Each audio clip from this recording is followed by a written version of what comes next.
To G'day Bitcoin. I am your host, Sean. Hopefully you're having a lovely Sunday. I just want to take a moment to talk about the last week in the world. It feels like it's been chaotic, absolutely hectic, insane in so many ways. And it affected me pretty profoundly with what happened with Charlie Kirk, this assassination and the death of somebody that had a voice, somebody that chose to speak out with what they believe in and be open to discourse and to be able to communicate with the other side. Until that video went around earlier in this week, I'd only seen maybe 15 or 20 of Charlie's videos, and some things I agreed with, other things I didn't agree with. But the whole time I respected him, I admired him for someone. He's a great orator. His rhetoric was absolutely incredible. The way that he spoke and held his conviction, second to none. The guy in that regard was absolutely incredible. But I still didn't really know much of him, and once it happened, I consumed, or I doubled the amount of content that I'd seen. So now I've probably seen about 50 videos of him, quite a lot more long form videos as well. And I think, you know, to be frank, I showed my wife a video in tribute to Charlie.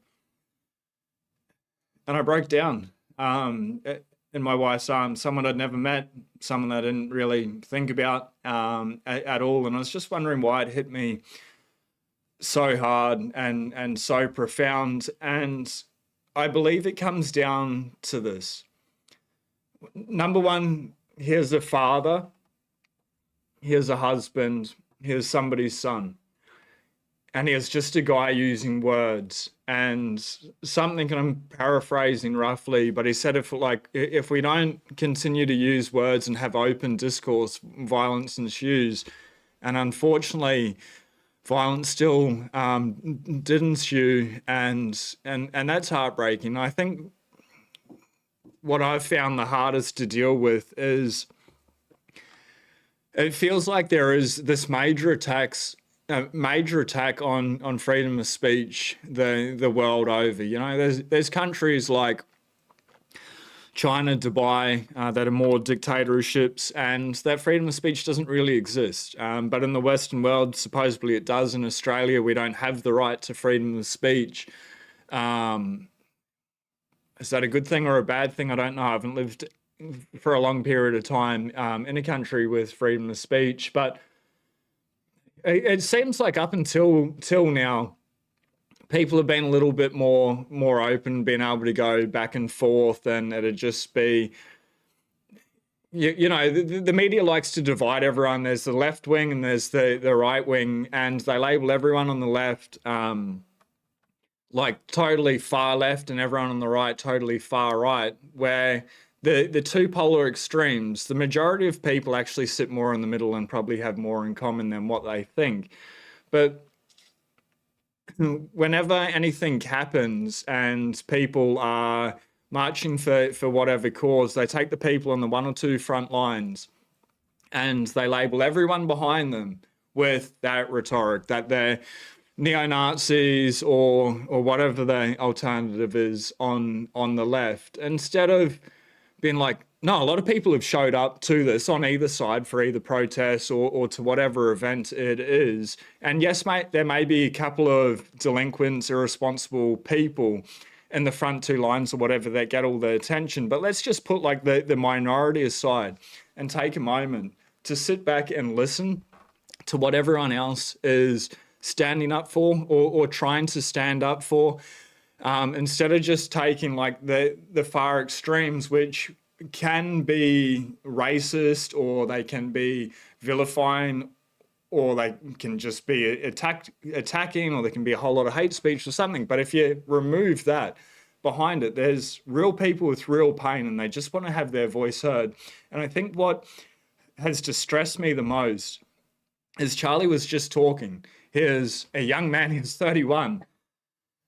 And he just wanted to get his voice out there and his beliefs out there. And if he got new information, he'd process it, and he'd change his tune from what I'd seen. If, you know, the facts turned against him, he wouldn't keep falling for that same fallacy.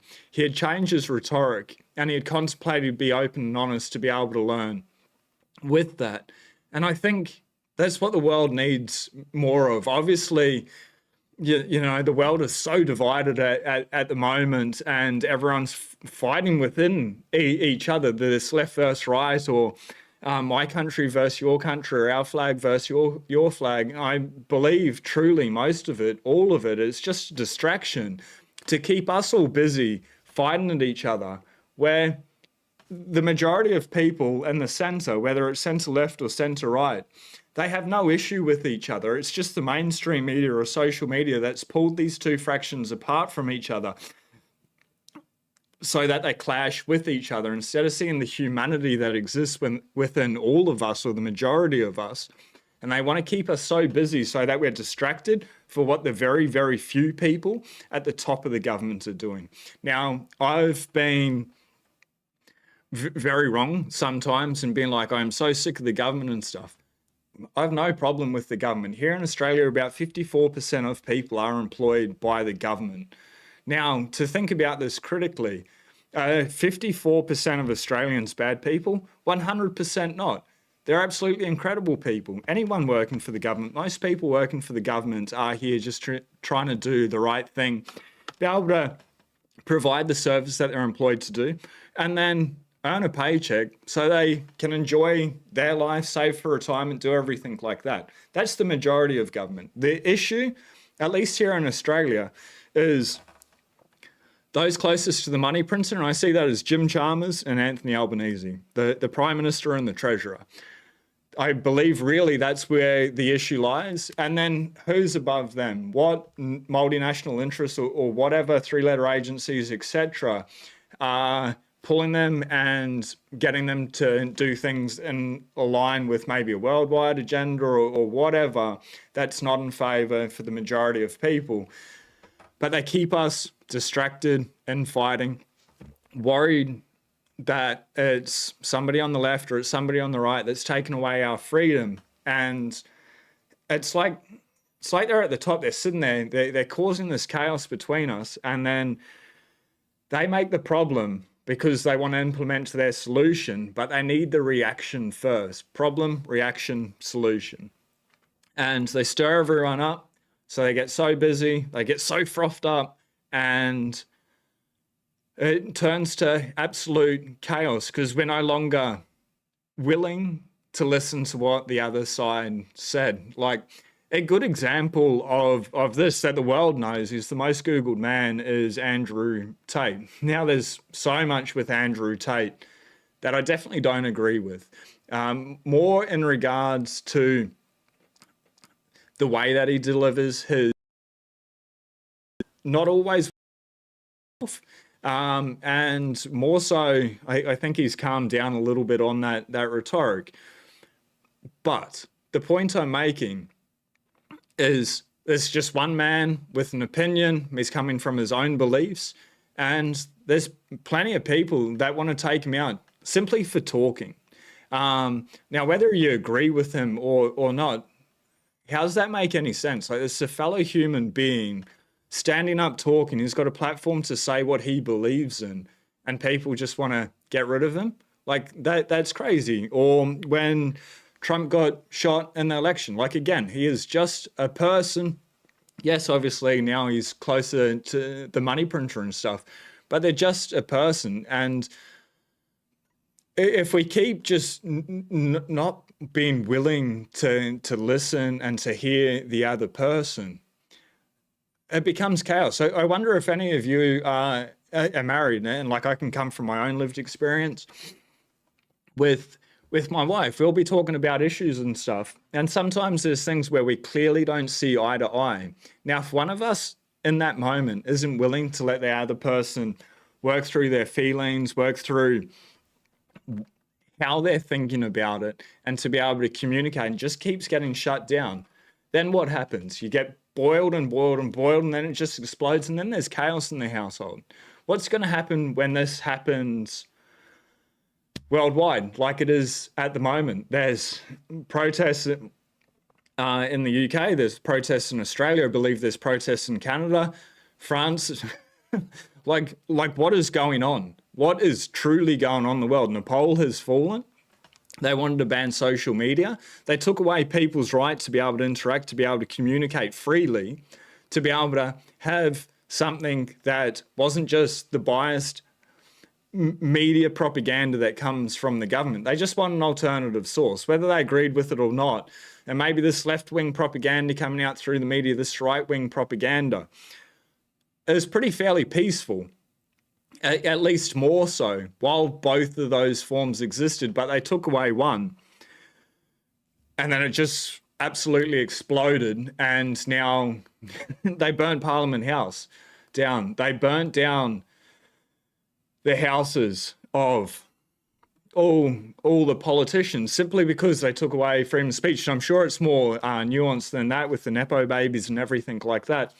By no means am I an expert on any of this, and just very surface level. I very much disconnected from the web over the last week just to be able to take a moment to slow down, relax, and reassess, because it's pretty shocking. Like me, myself, you know, for the people that are watching, I've got a voice, and while I try to show up with as much intention and integrity as possible and share the bright orange future that is Bitcoin, because Bitcoin, it truly fixes a lot of these things. Maybe not straight away, and maybe for people that aren't on a Bitcoin standard in the short time, but once people become on the Bitcoin standard, there is hope that it is that bright orange future.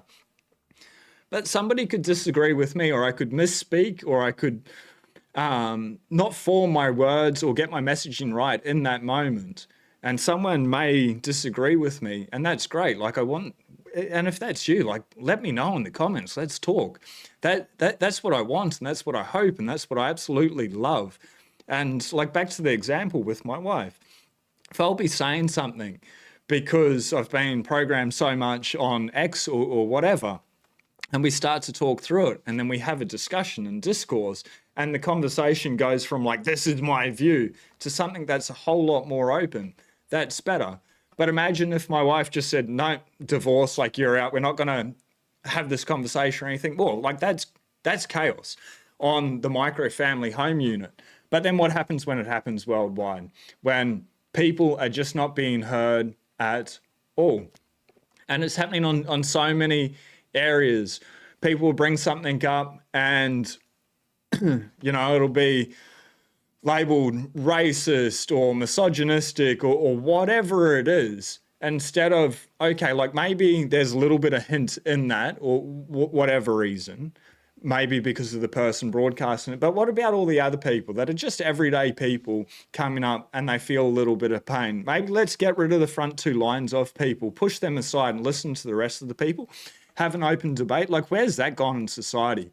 Why can someone not feel safe enough to be able to say what they want and what they believe in and have open discussion? And if we had open discussion, maybe collectively we could come up with a set of rules or a framework or something where we're like, yes, it is your right to celebrate someone's death if you want to. You have the freedom of speech to be able to do that. But intrinsically, that's not human. That's not showing empathy. That's not showing that you have a soul. That's not showing that you have a heart, that you are part of this human population. Maybe we need to rise up that level of consciousness. But it's only through conversations and the spreading of ideas that we can get to a better, a grander place. Whereas we're just like, that's wrong, that's wrong, that's wrong, that's wrong. We shut down all these conversations. Everyone gets to a boiling point, and I think that's what's happening around the world, right or wrong. People are just not feeling heard, not feeling respected, not feeling listened to. So they want to get out there with their beliefs, because if someone's not going to listen to them peacefully, they are going to start yelling and yelling and yelling, and then they get higher and higher and higher. And then they just boil over, and then it turns to violence and chaos, which is, it's maddening, it's frightening. So I guess that's my thoughts in regards to freedom of speech over the last week. It's It's rocked me to my core. Not that I knew Charlie, and after watching about 50 odd videos, now I have a lot of respect for him being someone that totally believes in his beliefs. And I agree with a lot of what he says, maybe 90%, but not everything. But that's okay. Same with like so many people out there. I don't need to like them as a person to respect that they are a human. They have their own beliefs and they have the right to believe in those beliefs and they have the right to be able to speak those beliefs. Because all this has happened, like my greatest wish would be the leaders of the world just start listening to the everyday person. They take a moment to realize that the population, the media has separated us, so let's call it that. The population on the left and the right, they're both hurting. A lot of people are afraid. In Australia, we've got a homelessness crisis. We've got a mental health crisis. We've got a drug addiction crisis. Suicide, it's going up. Unemployment, it's going up. The cost of living, groceries, it's all going up. This is a precious situation that people are in. And while my hope is that the leaders stop, they take a moment to be able to listen, to be able to hear, to be able to have open, honest dialogue with the people that they're meant to represent, all of them, not just one side, but both sides, or every side. There's not just left and right, there's the libertarian, etc. And there's everyone in between. So people don't identify with the left or right. I identify with Team Bitcoin, Team Humanity. That's the team that I'm on. But if they could take a moment to listen to us, maybe we'd be able to get to a better place and we'd be able to move forward as society and as societies. Unfortunately, I don't see that happening anytime soon. And unfortunately, it could escalate and could get a whole lot worse. And like, fingers crossed, I don't want this to happen. But unfortunately, things could get a lot worse before they get better. I hope they don't.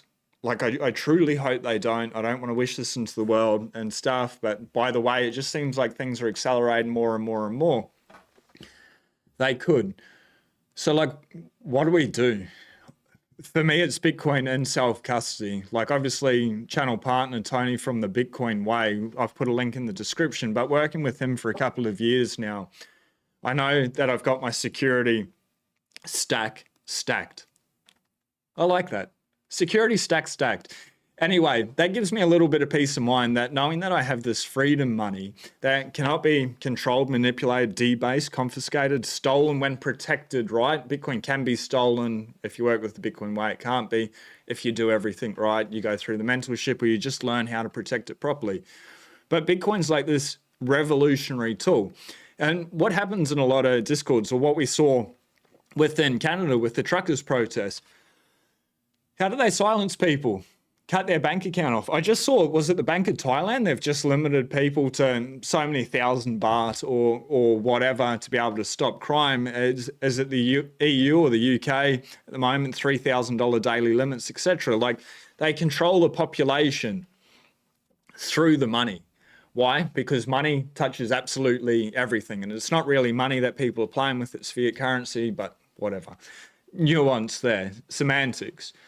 So they control people with that. They don't like what you're saying, cancelled, we'll delete all your channels, your income, we'll get rid of your job, etc. And we'll be able to freeze all your bank accounts. That's what they're going to do. When we have Bitcoin in self-custody, protected properly, not on an exchange, because it's not yours. Like, that's a great first step. You've turned fiat into Bitcoin through the exchange. Now the third step is to get it into a Bitcoin only, air-gapped, open source, verified wallet, hardware wallet. And make sure you're not storing those seeds, your keys, on paper. Steel at a minimum, titanium is a whole lot better. I had that podcast with Daniel from Microseed. I've put a link. It's on my website as well. But these things are like the size of a washer, and you can get all 24 words in a washer. A nylon washer as well. If you need to jump up, get on an aeroplane, go overseas or something like that, it's not going to be picked up by a metal detector. for example. But there are ways really to be able to like narrow down and focus and get your money right. And when you have your money right, you become less susceptible to that system that is there to censor, control. And Tony Yazbek has one more thing in regards to it, but I don't know, just fucking decimate your life, your purchasing power, your retirement, whatever it is, you know, just keep printing money. When you're inside that system, they have control. When we step outside that system into the Bitcoin ecosystem and we do everything properly, well, we've got our money sorted. And when we have our money sorted, we're less likely to be controlled by misinformation, disinformation, propaganda, the lies, the deception, the distortion that's going on in reality. And I don't believe it just comes down to holding Bitcoin in self-custody, but I think it springs from that because Bitcoin can only be acquired through your own proof of work. You can either earn fiat currency and then sell that and buy Bitcoin, or you can use your resources, your skills, whatever abilities you have to be able to earn Bitcoin. Or the third way is you've got some fiat currency, some money, some capital, you put that into Bitcoin miners, providing hash power, and then you get rewarded in Bitcoin. Just let us know if we're still live or I hit stop recording. It looks like we're still live. Oh, I just started recording it on my thing. Anyway, that's the only way that you can do it is through proof of work. So when we're earning our money through proof of work, and the reason why it's a little bit different to earning fiat currency through proof of work is Bitcoin can only ever be created through proof of work. That's it. Nobody can hit the money printers. So you could be putting in the proof of work, earning your fiat currency, but then you've got Jim Chalmers just go bang on the money printer, or Jerome Powell, just push the button, and they've got trillions and trillions and trillions of dollars that just come out, give everyone $1,400 each, and then just give the rest to their mates and debase everyone. So that system doesn't work. But we come over to Bitcoin, the proof of work system, and we earn it through proof of work. It's made through proof of work. Okay, the money's sorted, but how does that affect the rest of our lives? We're like, okay, if I'm not going to get something for nothing in regards to my money, maybe everything else is a lie. Maybe diet pills are a lie. Maybe drinking that crazy weight loss shake or whatever is actually a lie. Maybe I need to put proper nutrients into my body and go to the gym. Maybe I shouldn't be drinking tap water. Maybe I need to be drinking spring water only, getting fluoride out of our diet, etc., eating more protein. Maybe I need to take time to be able to meditate and put the proof of work into my own spiritual journey. Whatever it is. Thank you very much, legends. I can see that. Rick, Johnny, out of speak. Good to see you in the house. Jared, out of speak. Keep the conversation going, mate. You're spot on. Dark. I don't support freedom of speech because when there aren't consequences, you end up with giant swarms of loud idiots pushing for stupid ideas we all have to suffer from. I redacted a word because I've got the freedom of speech here to be able to do that. Dark. Fangulis, that's a hard one. I should be allowed to challenge to a fight and isn't worth. Dark, I don't know how, like, that's just more violence, man. Like, if someone has an opposing opinion, if you can't speak back with your own rhetoric, just walk away. Like I'm going to do now from this comment. I'm going to go on to the next one. Because I don't have an answer, but the answer is never violence. The answer is just either, you know, if you don't have anything nice to say, get up and walk away. And then think about it, and then think of something nice and snappy to be able to come back with. Or just have humanity and compassion and walk away from all of it. It's so sad. But coming back to Bitcoin, the proof of work and how it fixes this, when we realize that there's no free lunch in the world and that anything that we want in our life has to come from somewhere, like a personal example, flying, something only like I've dreamed about since I was like this big, you know, since I came out of my mother's womb. Dad and mum were both pilots. They separated, but it was something, I guess, that kept that dream alive of having my dad in my life. Oh, one day I'll grow up to be a pilot just like my dad, you know, this amazing father figure that was not really there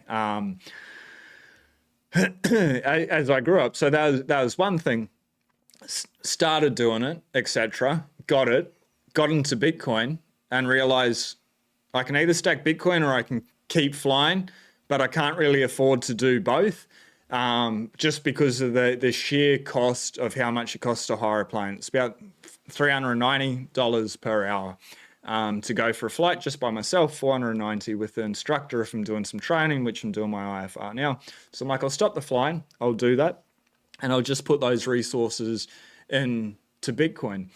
Now, by doing that, and I stopped flying for 5 years and 1 month out of curiosity, and I've started flying again since the start of the year now. And it is more expensive, but I'm in a different place because I put in the proof of work over the last 5 years, learned enough skills, stacking skills like crazy to be able to start a company, to be able to provide value to the world, to be able to earn enough income, to be able to pay myself a wage where I can keep stacking sats and I can fly at the same time. But I realize it's not just going to be handed to me. I'm not going to wake up one day and there's going to be 100,000, 1 million, whatever it is in my bank account so that I can live the life of my dreams. No, Sean, that's not how reality works. Like, you need to stop and you actually need to put in the action to be able to do that. And I only say this because align myself with the proof of work of Bitcoin and not trusting and verifying. And like, I guess another area where it shows up really well is on a podcast a couple of weeks ago. I got my messaging pretty spot on, I believe, but listening back, the way that I said it, so the message was right, but the messaging was wrong. And if I could go back, I would change the way that I framed it and that I said it to be able to make the message clearer and not get distorted by the way that I was trying to communicate that idea.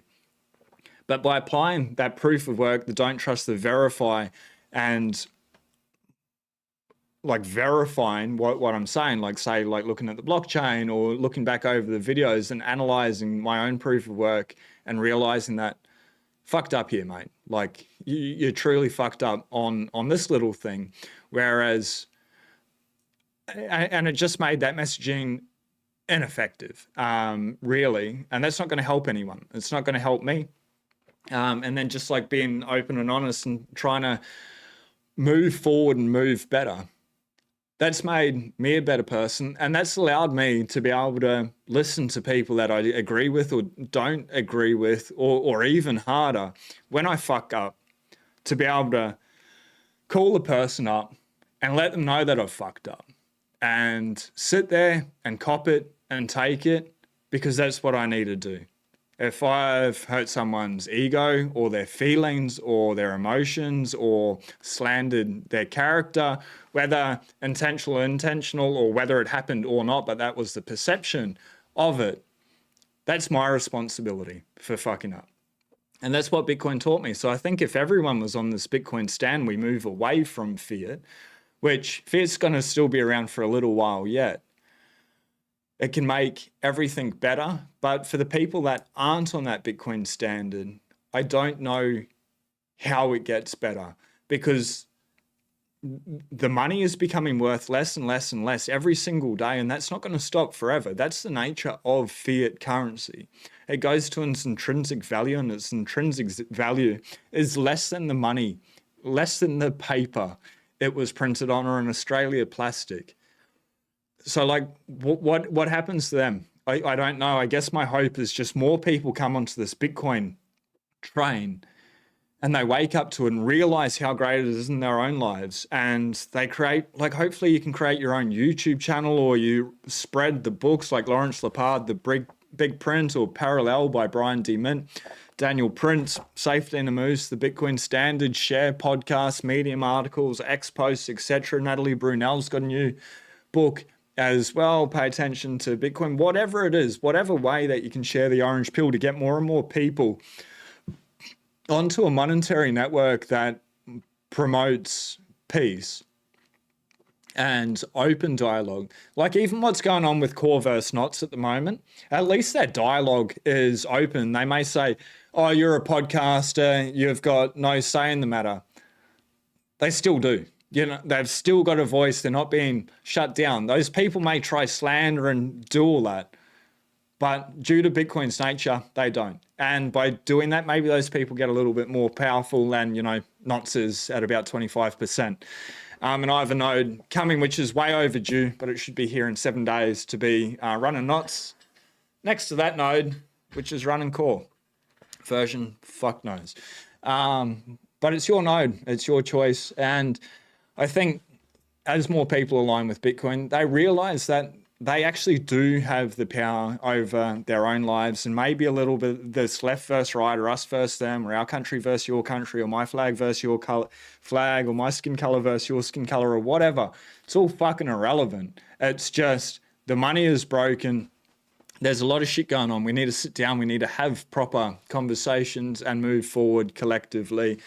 And Dark Fangulus, what you're saying, actually, I don't even support the freedom of speech. I listened to a very interesting podcast yesterday with Mario Nafel and Andrew Tate. I think it's the most subdued interview with Andrew Tate that I've ever seen. But he's like, basically, and I'm paraphrasing again, but he's like, freedom of speech is going around the world, but is it even a good thing? Like Mario was sitting there in Dubai, skyscrapers in the background, etc. Beautiful. He's like, there's no violence here, there's no crime here. He's like, yeah, but you live in a dictatorship. Like, you don't have the freedom to be able to say everything you want to. Got a lot of freedom, but not a lot of freedom. But no freedom of speech. Very safe place. Place where there are certain levels of speech. I guess Australia, we don't have the right to free speech, but we've got a fair amount of free speech. The protests here aren't as big as what they are in the USA, where there's a lot of freedom of speech. More so, but in a place where there's the most freedom of speech, America, there's, you know, mass shootings, gun crime, etc., etc. So is the answer freedom of speech, or is it dictatorship? I don't know. I don't know what the answer is to that, but I thought that was a pretty interesting point. The other interesting point Andrew said is, like, where do you go? For someone that sees all this so clearly, that maybe you live in Australia here and you see the protests week after week after week, and you can be on either side. Be like, I don't agree with those protests, or I don't agree with those protests, or I just don't agree with the economic policy of the country, or we're getting soon enough central bank digital currencies, but they're bringing in digital IDs by the end of the year in regards to the social media ban, which will be a blatant attack on freedom of speech here in this country when it comes to using social media and getting information outside the mainstream. We've already seen what's happening in the UK when people post memes and stuff. They're going to jail. They're getting locked up. Or, you know, if there's home invasions or violent criminals or whatever, and they're out on bail the next day, you're like, okay, like I can't stand this. I don't like this. I don't like this, where this is going. I've got Bitcoin in self-custody. I'm right. I've got my Plan B passport, but like, do I want to go to that Plan B passport destination? Or like, what do I want to do? Where do I want to go? Because I could go somewhere, but maybe there's no freedom of speech. Do I like that? Or do I want to stay in a place where there is freedom of speech, but everything feels chaotic? I think we're getting to a point where it's all trade-offs everywhere, and it's hard. Like, what do you actually do? I don't know. I guess while having options and having a plan B and having Bitcoin in self-custody protected properly, you can stay here and you can ride it out for as long as possible, knowing that you can just get up and go if things hit the fan.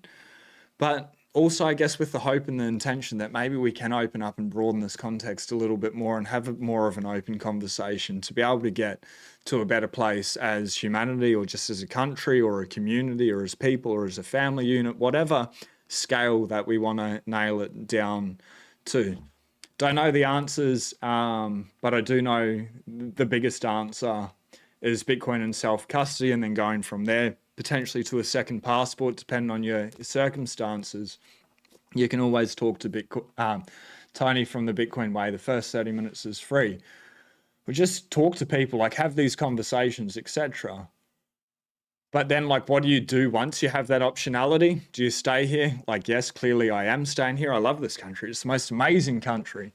It's amazing. Walk upstairs and look outside. And the Great Barrier Reef is just there. The other day I saw the face of the moon as it was rising over the island. Let us know, not the rabbit on the moon, but have you seen the face on the moon, the realistic face on the moon that looks like a holograph in your mind? If you haven't seen it, you won't know what I'm talking about. Very few people will. I saw it for the first time in my life the other day. Absolutely and crazy. You need to put your head on this angle and look at it at the right time when it's full. Blow your mind. Anyway, it's gone a little bit off tangent. But just thank you for everyone that is sharing Bitcoin. Most importantly, just whether it's the books or it's the podcast or giving someone $10 of Bitcoin, sending them a book, whatever it is, or letting people know, like in Australia, so many people, and that's not financial advice, have a superannuation system with a whole lot of money sitting there. And what, it's going like 9 to 11% year over year. So probably not even really outpacing inflation, maybe just staying sort of still with the M3 money supply. You can set up a Bitcoin, well, a self-managed super fund. Let's be clear on this. You can set up a self-managed super fund. So that money's for retirement. You can't spend it to improve your life now. It is literally there for retirement, but it's grown at like 9 to 11% per year. We saw like 2 weeks ago, a fund went bust, 12,000 Australians. Their retirement just wiped out, gone. Will they get that money back? Probably not. You know, that's crazy. Trusting somebody else to look after your money, thinking that there's a free lunch. You just pay them and you're going to have this amazing retirement, millions and millions of dollars there. That trust was a little bit misplaced in that situation, or even in the super system, which is maybe just barely outpacing M3 money supply inflation in this country. Well, you can set up a self-managed super fund. You can put it all in Bitcoin. You need to justify your reasons. Why? My reasons, use your own. I've read 95% of the Bitcoin books that have ever been written. I've had, 300 podcasts talking to the best and brightest people in Bitcoin. I live streams the news every year, every day, 5 days a week for like 18 to 24 months, etc. So like I understand this and I think it's the best risk to reward ratio. That's what I say come end of year when I need to justify it. But you can do that. You can put it in Bitcoin in self-custody. You can also use your self-managed super fund to be able to pay, to be able to learn how to be able to protect that properly. It's a little bit of a hint with the Bitcoin way. You can do that. And the most amazing thing with it is, yes, you're using your retirement money to buy Bitcoin, but you can put that Bitcoin in self-custody. You don't need to leave it with a custodian or on the ETF or on the exchange. You can properly take control of it, and you need to follow all the rules and the regulations, and it needs to be audited and everything like that. And there's a little bit of complexity in there, and you can work with people that make it super easy, but you can take control of your retirement, of your freedom with that. Like, that's a way that the everyday Australian person can actually get a pretty large chunk of Bitcoin pretty quickly if they are so inclined. So if you can get people to read the books and then let them know that there are options and there's possibilities out there to be able to do that, it could change their life. And you may orange pill someone that has a whole lot of political power, or maybe they're a commentator on mainstream media, which is, at least in Australia, been so hostile and actively disdained against Bitcoin. But you may orange pill them enough where they're like, check this out. This thing is absolutely amazing. You can hold Bitcoin. You don't have any savings or anything. Maybe you want to look at upgrading your superannuation to a self-managed super.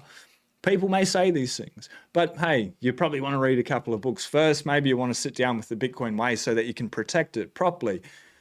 But by sharing the orange pill, if we can influence that one person, whether it's, you know, maybe influence your brother and then his whole wife, then they start buying Bitcoin, that improves his wife's life and their kids' life and then their grandchildren's lives, etc. It just takes one person for this ripple effect to go out. And if you get like that node in a network, then it can spread rapidly. And that's how we get to a better place. Because on Bitcoin, the wars, they'll still exist, but they will be a whole lot less frequent and they won't be for freaking trivial means. I think any reason for war is probably trivial, but maybe there's nuance in there.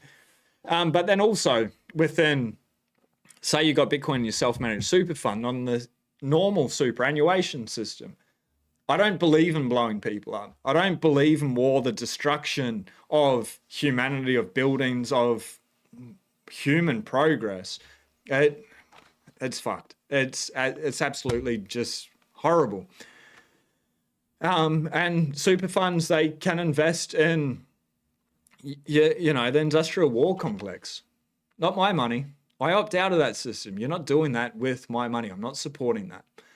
So maybe in a little way, we can make the world a little bit better. But imagine if everyone does that and everyone's got Bitcoin in self-custody, then what? Maybe we move to that utopia quicker. And if not, Bitcoin is still number go up technology. So like in the next 5 years, say it's about $1 million in the US. In the next 10 years, say 10 to 13, around 10 million US. Take those numbers, grain of salt, you can cut them in half. Who cares? The point is, if Bitcoin keeps doing its thing, it's going to keep going higher and higher and higher. And the more wealth someone has, the more purchasing power they have, the more time they have to be able to think deeply about these things, not get so triggered when someone's saying something, saying, let's not talk, just fists out straight away. Like there's this guy today. I was at the cafe and I was just waiting for my wife. She went inside, she wanted to get a kombucha to take with us.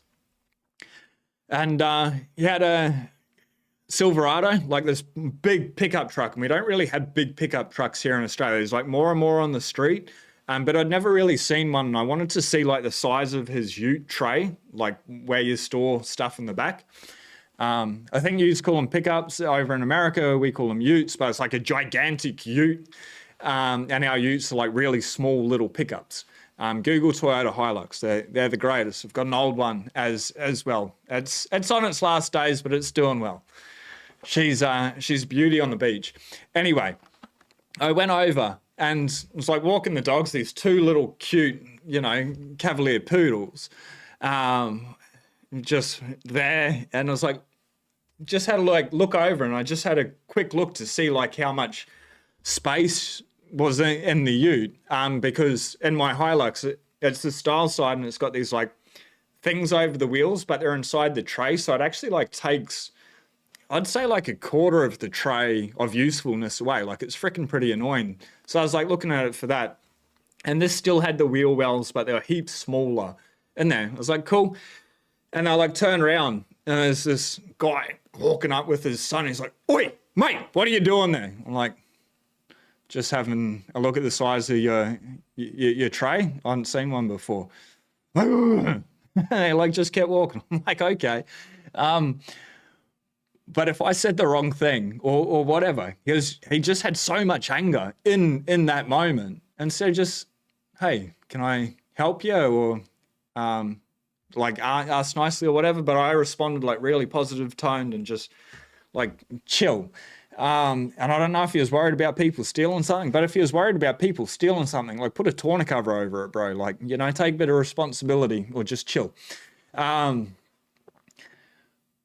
don't know really where I was going with that, but when people are so busy and in their own mind because they don't have the wealth and the time, they're just so caught up, just running to be able to stand still. Whereas when people get heaps and heaps of wealth, they can slow down, they can chill.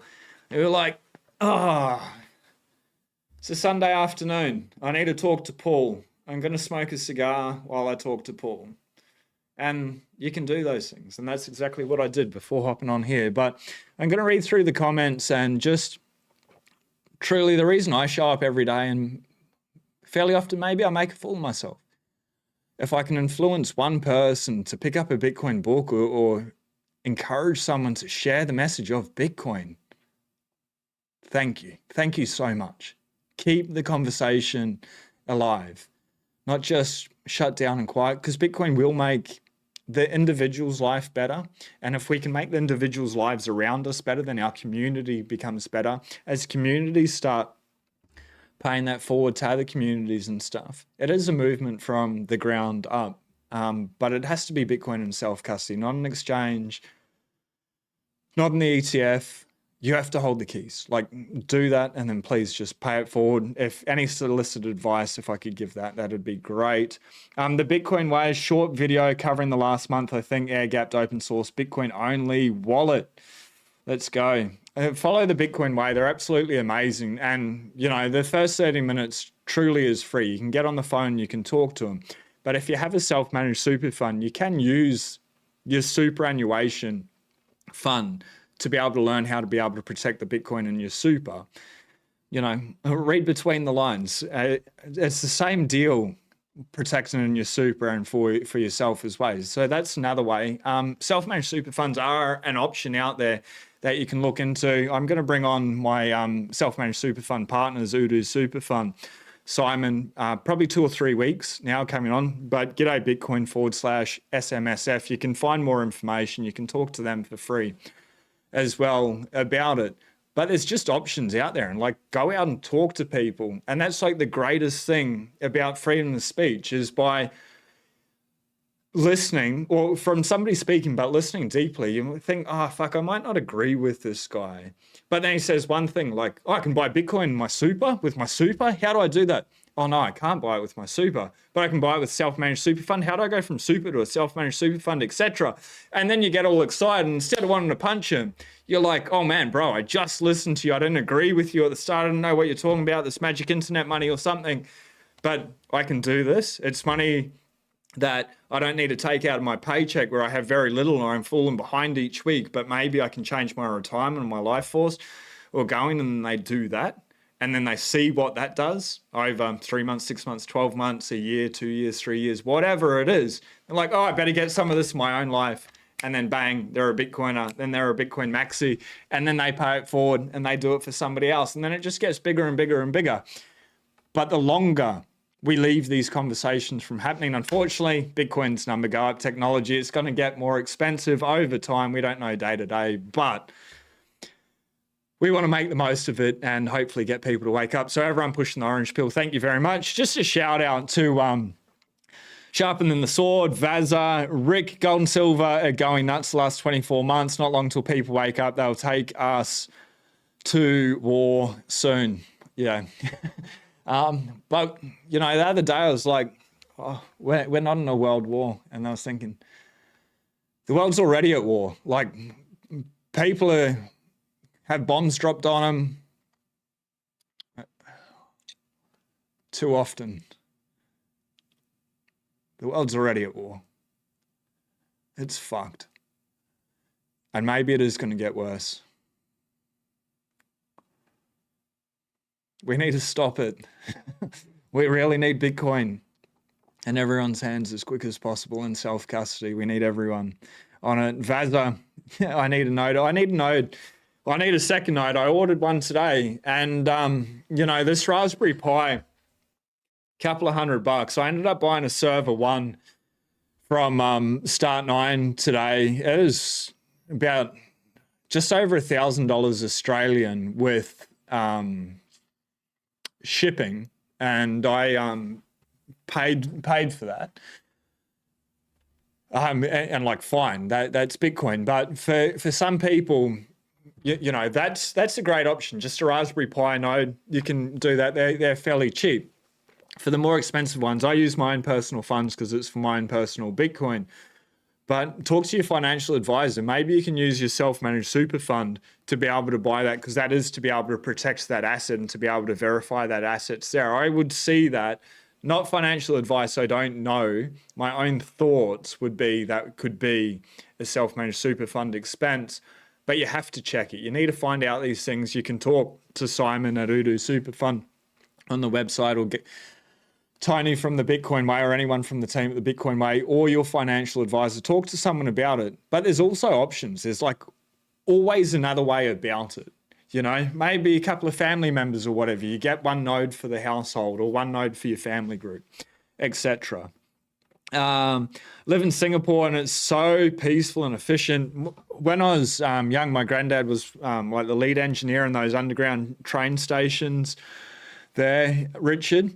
And so like walks me through and stuff. The hospitality of the Singaporeans, just amazing. How clean, how peaceful, how beautiful that city was. Sentosa Island, I remember going there, and the lions and stuff. And as a kid, like it was crazy. Like I was pretty young, especially the first time we went there. And grandparents like went over to see them, no parents or anything, like on your bikes, and just rode like forever. I had no idea how we found our way about and got back to where we were, no supervision or whatever. But they just felt so safe, and we felt so safe. It was incredible and beautiful and amazing. I need to go back there. I haven't been there for many years, but my memories of Singapore are amazing, incredible. I believe the scones are the answer, scones for all. I absolutely love a nice scone. Little bit of dollop cream, little bit of jam. I haven't had a scone in a long time, but Freedom Scones, V for Vendetta. How can one refuse a jam and cream scone? Maybe that's it. Maybe we just need to get frickin' scones out. Cup of tea, nice cup of Persian Earl Grey. If you like Earl Grey, Persian Earl Grey is absolutely amazing. My wife bought me a thing. She went to the health food shop, and they accept Bitcoin. She didn't have Bitcoin to pay, so she paid in fiat. But anyway, she like bought a whole lot of stuff, and they had she found like the biggest jar that they had there to be able to fill up. She like filled it up, and it was only like halfway, and she's like, oh, do you have any more of this? And so they ran upstairs and they got more of the loose leaf tea and filled it up, and they put it on the thing. And the girl, my wife, was relating the story back to me last night. It's like, that tea's $54. She's like, yeah, and? She's like, it's not too much. She's like, no, like we don't go out, we don't drink or anything like that. It's going to last a long time. And it's always pays to spend money on like high quality ingredients for what we consume in our body. Like, no, that's no issue. But she's like sort of, blown away. And maybe that's a position of privilege, but maybe that's a position of putting in the proof of work for the last 6 years and stopping flying for 5 years and 1 month. The only thing that I really ever cared about apart from my wife was flying, to be up in the sky. When I first met her, I said, if you ever get between me and flying, that's it. That was my one rule. And she was nothing but supportive and amazing with that journey. But that's what flying meant to me. Gave it up. But Bitcoin can dramatically change everything in your life like so quickly. Even being willing to give up my dream for the hopes of a better future instead of just, no, I'm going to stay at this bullshit job. I'm going to keep flying, and then I'm going to save in fiat, and then we'll see. You know, it doesn't work out.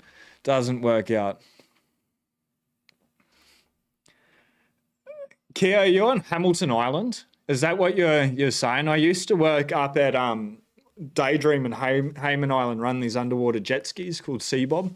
Freaking amazing, beautiful place up there. Too many Aussies in Australia. It depends how you define it. I believe anyone that lives here and loves the country. We're so multicultural. I've got really amazing friends, really great friend that's Indian. So too many Aussies here. Like, it depends how you define it. Like, if the left defined Aussies, maybe it's like these racist white people or whatever. If the right were to define it, it's probably just people that love the country. If the far right were to label it something very extreme, something very different. Same if the far left were to label it. So I don't know. I live in a beautiful country full of beautiful people, and this country is called Australia. I don't know. It's the politicians, not the country. Amen. I agree with that. If you don't hold it, you don't own it. 100%. My friend's dog changed his self-managed. My friend's dog changed his SMSF to Bitcoin. He's very happy. Your friend's dog is a legend. It's a smart dog to be able to sell self-managed super fund. No Bitcoin in the tray. One over there. It is a BitX. I don't know what model it is or whatever. I got it from Crypto Cloaks, and when I got it, it like kept overheating straight away. So I called them up, and I didn't call them up. I messaged them on X, and they refunded me straight away. And then I like pulled it apart, and the thermal paste was all screwed up. So I like just put it back up, and it's been running ever since. So I have messaged them and said, hey, can we organize a giveaway to be able to give away one of these BitXs? So that will be coming up. But every time I've messaged them, they haven't responded to me since. Now, the reason I don't want to order one and send one is because I don't want to go to the post office to be able to do that. I don't also want to ship out my address on that. So I'd rather they just sent it. So whenever that happens, I will try get someone from Crypto Cloaks. But the miners are fun.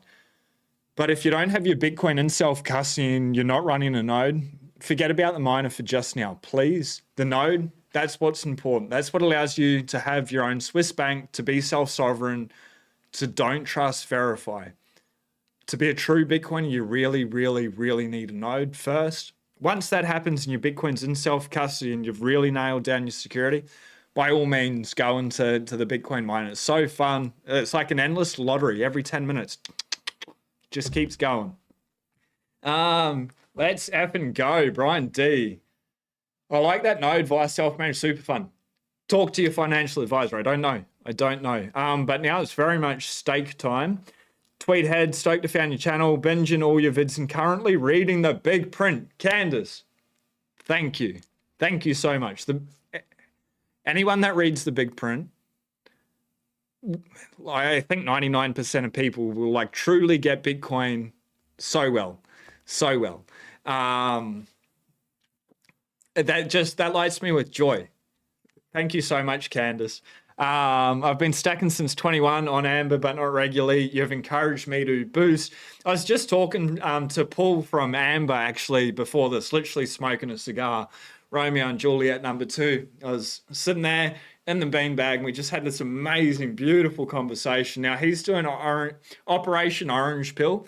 And first off, if you use the code GDAYBITCOIN, capital G, capital B, so GDAY, Bitcoin, no space, you get $10 free Bitcoin when you deposit $100. If you're in Australia, use an Amber app on the website under Buy Bitcoin. You'll see it, gdaybitcoin.com, if you want free Bitcoin. But on there, you can deposit once a month and you can just have daily reoccurring buys, which is absolutely amazing, and get to be able to stack it. That's absolutely amazing. I'm logged in to my account, so I'm not going to show you. Yeah, I'm not going to show you. There's $525 on there in the exchange. I will never personally leave more than $1,000 on the exchange. That's my threshold. If I lost $1,000, same with on a hot wallet, I'll leave up to like maybe $2,500 on there, but no more. I'm not risk adverse. I know Bitcoin's going to be worth 10x more in a short period of time, a whole lot more after. Not to say that it's not safe or anything. That's just my preference. I hate leaving Bitcoin on the exchange because it's not my Bitcoin. Like, I've done all this work and I've gone and earned all this fiat money or whatever, and I want to buy Bitcoin, and obviously I'm buying less Bitcoin now than I was 1 year ago, 2 years ago, 3 years ago, 4 years ago, 5 years ago, whatever. It's getting harder and harder to be able to get. I'm not going to leave that on the exchange because it's not mine. And I know how valuable it is, and I know how valuable it's going to be. So keep stacking. But the people, Izzy, that podcast I did with that Izzy, we just fell down deep into so many rabbit holes. It takes us a little bit to get into, but it's well worth watching it if you're looking for anything. But Candace, I take my hat off to you for stacking and paying attention to Bitcoin. And Tweed Heads is an absolutely glorious area of Australia, and that's what's so frustrating with all the nonsense and the noise and the misery that we see. Australia is freaking amazing. America is freaking amazing. England, I've not been there. Canada, I haven't been there either, but it looks absolutely incredible. But like Australia and America, I can talk about. Like I love America. Crater Lake, Sequoia, Blue Ridge Parkway, etc. Like all your national parks. Just amazing. Like absolutely in love with that country. Appalachia, just phenomenal. And Australia, the Great Barrier Reef, right there. The rainforest, like the Alpine, the desert, Uluru, etc. Freaking amazing. And we've got all this nonsense going on. You're like, oh God, like can everyone just get onto Bitcoin now? Please, let's just stop the attacks on the human spirit. All you new freedom fighters have no idea what's going to happen when CARF hits in 26. What is CARF? CARF. Maybe that's a Google. I look forward to it. All you new freedom fighters.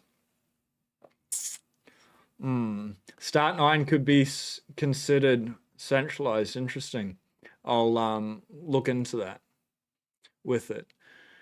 But on that note, ladies and gentlemen, I didn't know really how to talk about Charlie. I knew very little of the guy, the gentleman. My heart goes out to his wife, his children, to his family that are going to grow up without that father figure in his life. Somebody that just wanted to say what he believed, and I think that's the most heartbreaking. And hopefully we can just keep the conversation going and realize that it's not us versus them. We should all be united as much as possible, put the two extremes out of the picture, or get them to come into the center and realize that the problem's up top, not with all of us. We're just human trying to do the best that we can with that information. Yes, Candace, Tuttle Twins. Please watch Tuttle Twins. I think you'll be able to find a couple of their episodes on YouTube. But Tuttle, Tuttle, amazing resources if anyone has kids in regards to Bitcoin. I love watching them. They're incredible Bitcoin cartoons. The Tuttle Twins, sharper than the sword. Got it. They're just amazing. And I think there's like my first Bitcoin book is for younger children as well out there. My X account at Sean Clarke, SeanClarke 911 is in the comments. If you connect with me on X, I might be able to find a few more resources. But as now it's steak time, I'm incredibly hungry. The brain's starting to turn off. But like, well done, Candace. I love that. Reading the big print, you got 2 young daughters who learn about Bitcoin. You're doing it all right. Well done. Crypto asset reporting framework. Yeah, interesting. I'll look into it more. With a good reason to hold Bitcoin in self-custody. Also, you can get KYC free Bitcoin. That's not something I'm going to talk about on this channel, but for educational purposes only. Maybe talk to Tony and the team at the Bitcoin Way. Otherwise, look into hodl. Anyway, these things are coming, and they're going to be watching everything. But do it right. Follow the law, but be able to protect yourself and use Bitcoin as is intended to be. On that note, please do something nice for yourself today. Maybe give them a copy of the big print, and then do shit. Yeah, if you do something nice for yourself, read the big print. You want to do something nice for somebody else, give the big print to somebody else. Anyway, be blessed. Peace. Thanks, legends.